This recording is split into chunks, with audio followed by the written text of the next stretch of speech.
Mask man ಅನ್ನ SIT ಅಧಿಕಾರಿಗಳು ಬಂಧಿಸಿದ್ದಾರೆ.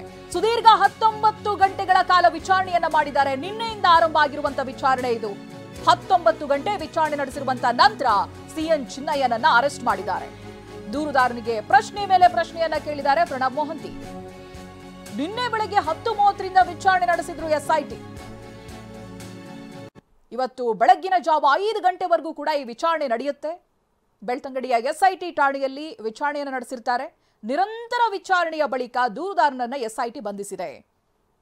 ಧರ್ಮಸ್ಥಳ ವ್ಯಾಪ್ತಿಯಲ್ಲಿ ಶವಗಳನ್ನ ತಾನು ಹೂತಿದ್ದೀನಿ ಅನ್ನೋದಾಗಿ ಹೇಳ್ತಾರೆ. ಆ ನಂತರದಲ್ಲಿ ಆಗಿರುವಂತಹ ಬೆಳವಣಿಗೆ ನಿಮಗೆ ಗೊತ್ತೇ ಇದೆ.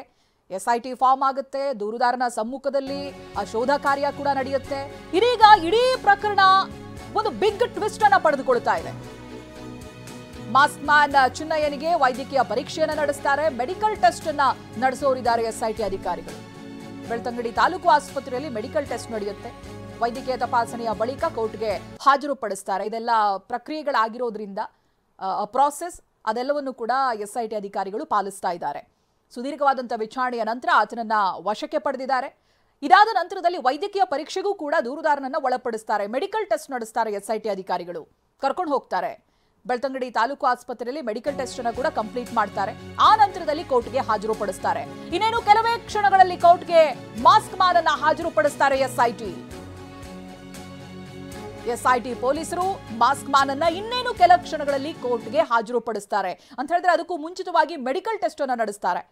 ಸ್ಥಳೀಯ ಆಸ್ಪತ್ರೆಗೆ ಕರ್ಕೊಂಡು ಹೋಗಿ ಆರೋಗ್ಯದಲ್ಲಿ ಏನು ವ್ಯತ್ಯಾಸ ಇಲ್ವಾ ಅನ್ನೋದನ್ನ ಕನ್ಫರ್ಮ್ ಮಾಡ್ಕೊಳ್ತಾರೆ. ಆ ನಂತರದಲ್ಲಿ ಈತನನ್ನ ಕೋರ್ಟ್ಗೆ ಹಾಜರುಪಡಿಸ್ತಾರೆ. ಮೇಲಿಂದ ಮೇಲೆ ಕೊಟ್ಟಿರುವಂತಹ ಹೇಳಿಕೆ, ಸುದೀರ್ಘವಾದಂತಹ ವಿಚಾರಣೆಯಲ್ಲಿ ಆತ ಏನೇನು ಹೇಳಿದ್ದಾನೆ ಅದ್ಯಾವುದು ಕೂಡ ಇನ್ನೂ ರಿವೀಲ್ ಆಗಿಲ್ಲ. ಎಸ್ಐಟಿ ತನಿಖೆಯ ಸಂದರ್ಭ ಆತನ ಹೇಳಿಕೆಗಳು, ಯಾರ್ಯಾರ ಹೆಸರನ್ನ ಈತ ಹೇಳಿರ್ಬೋದು, ಅಲ್ಲಿನ್ನೇನೇನು ತಿರುವನ್ನ ಪಡೆದುಕೊಂಡಿರ್ಬೋದು, ಅದಕ್ಕೆ ಸಂಬಂಧಪಟ್ಟಂತೆ ಇನ್ನು ಮುಂದಿನ ದಿನಗಳಲ್ಲಿ ಎಸ್ಐಟಿ ಇನ್ಯಾರ ವಿಚಾರಣೆಯನ್ನು ನಡೆಸಬಹುದು, ಇವೆಲ್ಲವೂ ಕೂಡ ಇನ್ನಷ್ಟೇ ಗೊತ್ತಾಗಬೇಕಿದೆ. ಇವಾಗ ಏನಿದ್ರು ನಿನ್ನೆ ದಿನದಿಂದ ಆಗಿರುವಂತಹ ಬೆಳವಣಿಗೆ ಅಂತ ಹೇಳಿದ್ರೆ ನಿನ್ನೆ 10:30 ಸುಮಾರಿಗೆ ವಿಚಾರಣೆ ಆರಂಭ ಆಗುತ್ತೆ. ಸುದೀರ್ಘ 19 ಗಂಟೆಗಳವರೆಗೂ ಕೂಡ, ಇವತ್ತಿನ ಬೆಳಗಿನ ಜಾವ 5 ಗಂಟೆವರೆಗೂ ಕೂಡ ಈತನನ್ನ ವಿಚಾರಣೆಗೊಳಪಡಿಸ್ತಾರೆ. ನೂರಾರು ಪ್ರಶ್ನೆಗಳನ್ನ ಕೇಳ್ತಾರೆ.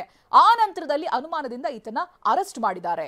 ವಶಕ್ಕೆ ಪಡೆದುಕೊಂಡಿರುವಂತಹ ಎಸ್ಐಟಿ ಅಧಿಕಾರಿಗಳು ತತ್ಕ್ಷಣಕ್ಕೆ ಆತನನ್ನ ಮೆಡಿಕಲ್ ಟೆಸ್ಟ್ಗೂ ಕೂಡ ಒಳಪಡಿಸೋರಿದ್ದಾರೆ. ಆ ನಂತರದಲ್ಲಿ ಕೋರ್ಟ್ಗೆ ಹಾಜರುಪಡಿಸ್ತಾರೆ. ಆತನ ಹೇಳಿಕೆಯ ಆಧಾರದಲ್ಲಿ ಇವತ್ತಿನ ದಿನ ಏನೇನು ಬೆಳವಣಿಗೆ ಆಗುತ್ತೆ ಅನ್ನೋದನ್ನು ಕೂಡ ನಿಮ್ಮ ಮುಂದೆ ಇಡ್ತೀವಿ. ಈ ಕ್ಷಣಕ್ಕೆ ಆತನನ್ನ ಅರೆಸ್ಟ್ ಮಾಡಿ ಮೆಡಿಕಲ್ ಚೆಕಪ್ಗೆ ಕರೆದುಕೊಂಡು ಹೋಗ್ತಾ ಇದ್ದಾರೆ. ಮೆಡಿಕಲ್ ಚೆಕಪ್ ಅನ್ನ ಮುಗಿಸಿದ ನಂತರದಲ್ಲಿ ಕೋರ್ಟ್ಗೆ ಹಾಜರುಪಡಿಸ್ತಾರೆ. ಇಡೀ ಒಂದು ವ್ಯವಸ್ಥೆ ಈತನ ಹೇಳಿಕೆಯ ಆಧಾರದ ಮೇಲೆ ಕೆಲಸವನ್ನ ಮಾಡಿತ್ತು.